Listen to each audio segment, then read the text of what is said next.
warahmatullahi wabarakatuh. Alhamdulillahirabbil alamin wassalatu wassalamu ala asyrafil anbiya'i wal mursalin Muhammadin wa ala alihi wa sahbihi ajma'in, amma ba'du. Asyhadu an la ilaha illallah wahdahu la syarika lah wa asyhadu anna Muhammadan abduhu wa rasuluhu la nabiyya ba'dah. Allahumma shalli ala nabiyyina Muhammadin wa ala alihi wa sahbihi ajma'in, amma ba'd. Qala Allah ta'ala fi kitabihil karim, a'udzu billahi minasy syaithanir rajim. Ya ayyuhalladzina amanu kutiba 'alaikumus syiyamu kama kutiba 'alal ladzina min qablikum la'allakum tattaqun. Shadaqallahul 'azim. Bapak-bapak, ibu-ibu, sholimin, sholimat Masjid Al-Mu'minin yang insyaallah dirahmati Allah, puji syukur kita panjatkan hadirat Allah SWT. Kita diberikan segala kenikmatan, dikaruniakan segala kekuatan, kesabaran. Alhamdulillah kita sudah memasuki malam yang ke-25 ya. Kalau dimundurkan protes. Alhamdulillah sudah di malam 26. Yang terpenting lagi kita bersyukur kehadiran Allah bahwasanya kita ini dihimpunkan oleh Allah dalam satu kelompok, yaitu ahli sunnah wal jamaah. Amin. Nabi yang bersabda, daripada 72 golongan itu hanya satu yang selamat, yaitu ahli sunnah wal jamaah yang mengikuti jejakku, sunnah-sunnahku dan sunnah-sunnah khulafaur rasyidin. Memasuki hari 26 ini, insya Allah wajah-wajah cerah bapak-bapak ibu itu orang yang sudah mendapatkan Lailatul Qadar. Amin. Cuman bedanya kalau yang enggak itikaf itu kadarnya 80%. 50-50 Allah. Tapi kalau yang itikaf, kendati pun dia dari jam 11, jam 10 malam sampai jam 3,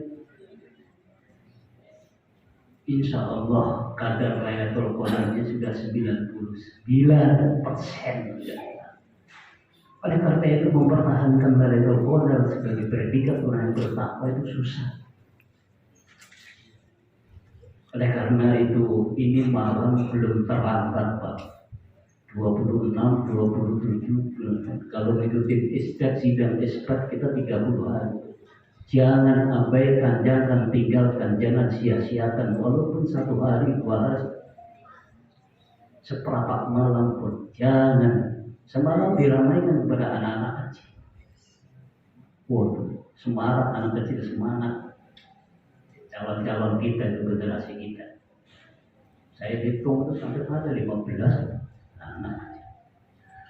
Bapak-bapak ibu sekalian, kalau kita ceramah saya ini tentang bulan Ramadan, keistimewaannya, fadilahnya, ya Allah, yang kita ceramah ini orang-orang yang sudah insya Allah mendapat predikat takwa udah. Amin. Dari seperempat kecil ini udah berapa hari lagi ini masih penuh, masih semangat, insya Allah. Jadi mau bicara apa?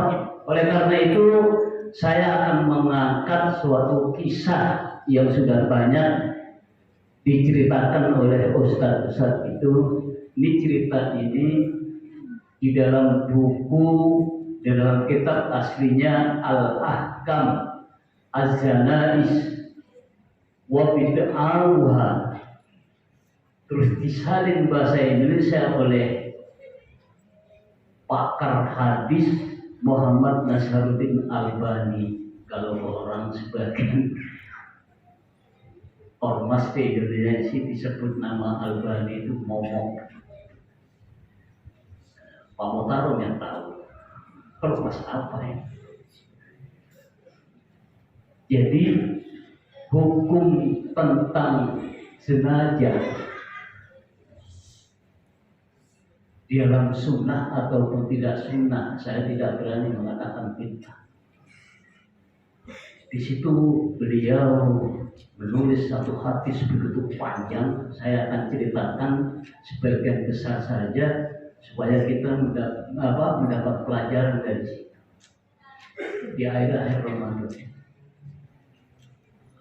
Hadis dari Barrah Ibnu Ajib yang diriwayatkan oleh Ibnu Mas'ud, Imam Ahmad, Imam An-Nasai, At-Tirmidzi, Al-Hakim. Al-Hakim menyatakan hadis itu adalah sahih menurut sudah dalam as-sahihain, dalam kriteria Imam Bukhari dan Muslim.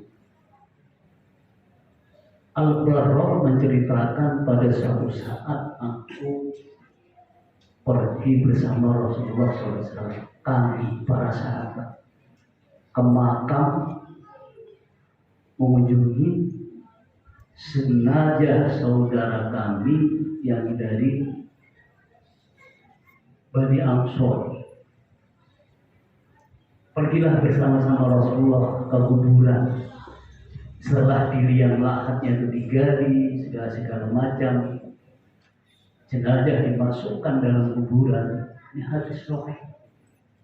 Kemudian Rasulullah berdiri menghadap kiblat, kemudian duduk.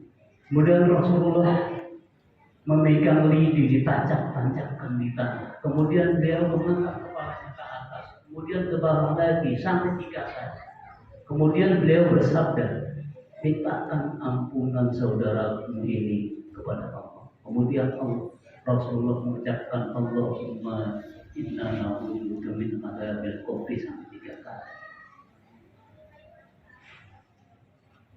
Setelah itu sampai 3 kali langsung beliau Rasulullah SAW bercerita, ketika roh itu akan berpisah dengan jasad, akhirnya sakaratul maut. Orang-orang yang bertakwa, orang-orang yang beriman, orang-orang yang selalu mengamalkan amal soleh, sakaratul maut datang malaikat membawa kain sutra untuk kain kafan jenazah, calon jenazah ini yang baunya semerbak wangi, duduk di pinggir kepala calon jenazah ini. Kemudian datang malaikat pencabut nyawa. Anak-anakku, malaikat pencabut nyawa itu siapa? Gak tahu. Ya Allah, bagus. Israfil. Datang malaikat Israfil duduk bersama malaikat yang bawa kain sutra. Setelah itu malaikat Israfil,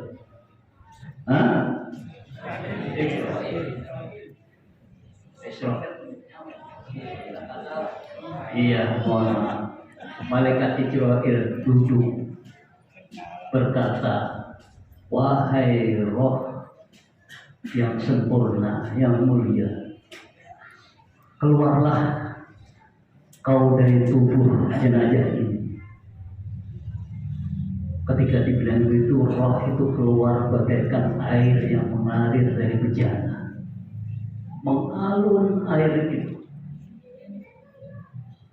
Kemudian setelah ditangkap malaikat Israfil, nyawa itu tidak lama-lama, sekejap apapun malaikat yang datang di surga itu yang membawa kain sutra yang baunya semerbak wangi tidak membiarkan roh itu di tangan malaikat Israfil, langsung direbut.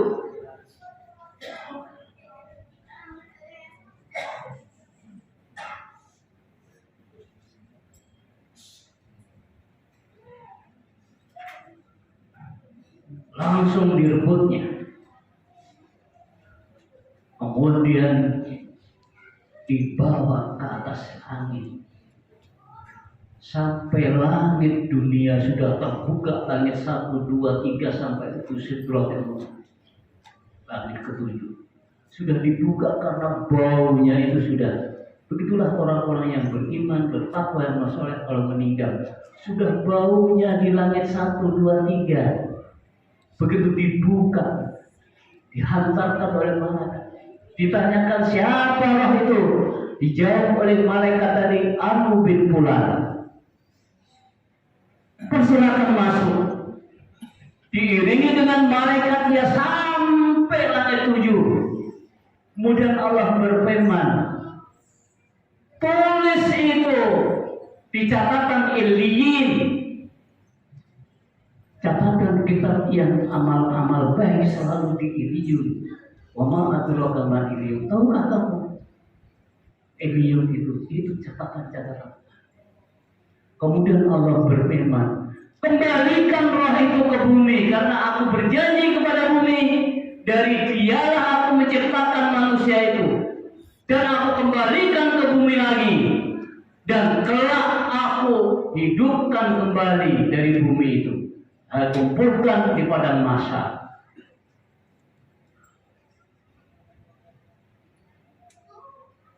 Dikembalikan oleh malaikat dalam jasadnya di tiang hat tadi.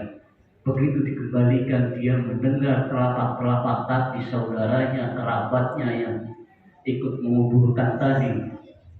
Gerakan-gerakan sandalnya itu kedengaran. Disitulah kedengaran kembali. Setelah itu datang 2 malaikat bertanya dengan garangnya. Ditanyakan seperti apa yang kita diajarkan di waktu kecil. Siapa Tuhanmu? Siapa nabimu? Apa agamamu? Ada kepentingan apa seorang yang diutus oleh Allah kepadamu? Siapa namanya? Dijawab dengan jelas.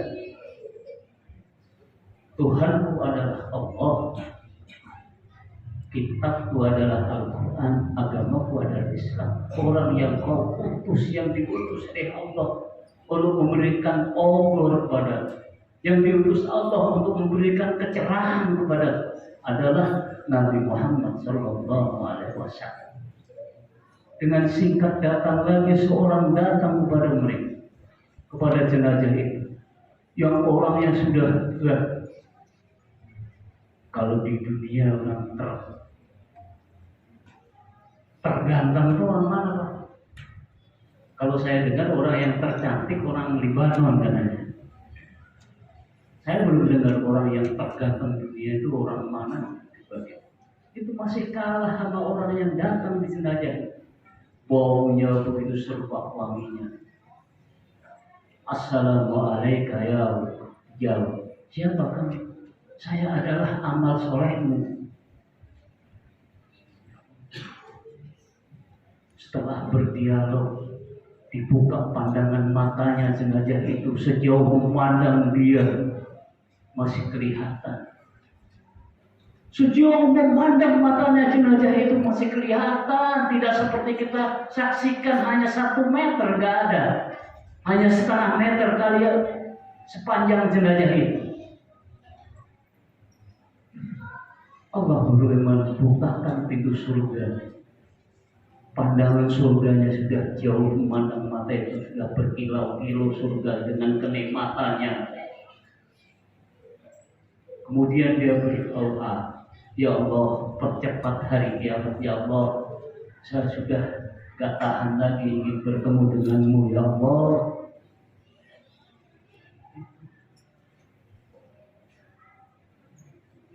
Kita ambil pelajaran sih. Betapa susahnya kita meraih untuk ketakwaan kita yang kita raih dengan puasa, kita sholat malam, membaca Al-Quran. Masa begitu aja kita abaikan lagi di bulan-bulan lain yang sudah dijelaskan seperti orang yang majnun perempuan, orang gila. Cerita selanjutnya itu kebalikannya daripada itu. Setelah dihadapkan mereka itu pandangan-pandangan gambaran neraka yang akan dimasuki mereka, dia berdoa, ya Allah, jangan kau jadikan hari kiamat, ya Allah.